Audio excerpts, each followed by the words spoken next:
Hello everyone. আজকে ভিডিওটা কোনো ব্লগিং হবে না। আজকে ভিডিওটা আমি শেয়ার করছি, তারা রিলেট করতে পারবে পুরো হাওড়াবাসী, যে আজকে আমাদের জলের প্রচণ্ড সমস্যা।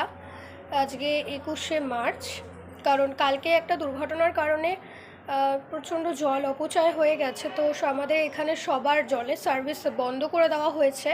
কাল থেকে জল আসা বন্ধ। আজকে কখন জল আসবে তার কোনো গ্যারেন্টি নেই। আমরা সবাই তো একটা চিন্তার মধ্যেই আছি যে কী করে সারাটা দিন সারভাইভ করব। আমাদের রিজার্ভের জল প্রায় শেষের দিকে, তো একটু চিন্তার মধ্যে তো অবশ্যই আছি। আর আসলে কি বলুন তো, আমরাই পরিবেশটাকে সৃষ্টি করছি এইভাবে। আমরা এতটাই জল অপচয় করছি যে ভবিষ্যতে আমাদের কাছে আর ওই সম্পদটুকু থাকবে না।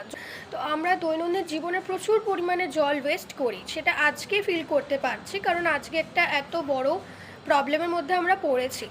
আমরাই যদি একটু অভ্যাসের মধ্যে এটাকে আনি যে আমরা রোজ জল সেভ করব।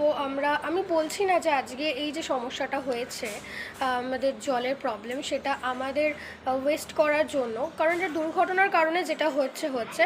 কিন্তু আমার বক্তব্য এটাই যে আজকে যেটা আমরা ফেস করছি এটা দুর্ঘটনার জন্য, যে কারণে জলটা বন্ধ হয়েছে আমাদের হাওড়া ডিস্ট্রিক্টের সমস্ত এলাকায়। আজকে কিন্তু একটা দুর্ঘটনার কারণেই জলটা বন্ধ হয়েছে, কিন্তু আমরা কিন্তু বলতেই পারি যে ভবিষ্যতে আমাদের দোষের কারণে জলের অভাব হতে চলেছে। তো আমরা যদি আজকে থেকেই শুরু করি, আমি তো আজকে থেকেই শুরু করব যে জল অপচয় আমি পুরোপুরি বন্ধ করব, এবং আশা করব যে তোমরাও আজকে থেকে স্টেপ নেবে, আজকে থেকে ভুল নিজের বুঝতে শুরু করবে যে জলটা কতটা প্রয়োজনীয়। আমরা দৈনন্দিন জীবনে যত জল খরচা করি তার কিন্তু প্রায় আমরা 10% হলেও কমাতে পারি। একটু করে জল অপচয় বন্ধ করি, তাহলে ভবিষ্যৎটা কিন্তু খুব সুন্দর হতে চলে। ভিডিওটা শুধুমাত্রই করেছি জাস্ট একটা ছোট ইনফরমেশন দেওয়ার জন্য, যে আজকে আমাদের হাওড়াবাসীদের খুবই খারাপ অবস্থা বলতে পারো, জল ছাড়া সত্যিই চলা যায় না। আশা করবো খুব তাড়াতাড়ি প্রবলেমটা ফিক্স হয়ে যাবে। এর ওপর কাজ শুরুও হয়ে গেছে। আশা করা যাচ্ছে খুব তাড়াতাড়ি আমরা এই সমস্যাটা থেকে বেরিয়ে যাব। তো আজকের মতো আমি আমার ভিডিও এখানেই শেষ করছি। সবাই ভালো থাকবেন, সুস্থ থাকবেন। ওয়ার্ডে জল সরবরাহ বন্ধ। ডাম্পিং গ্রাউন্ডের আবর্জনার চাপে মাটিতে ধস নেমে বিপদ।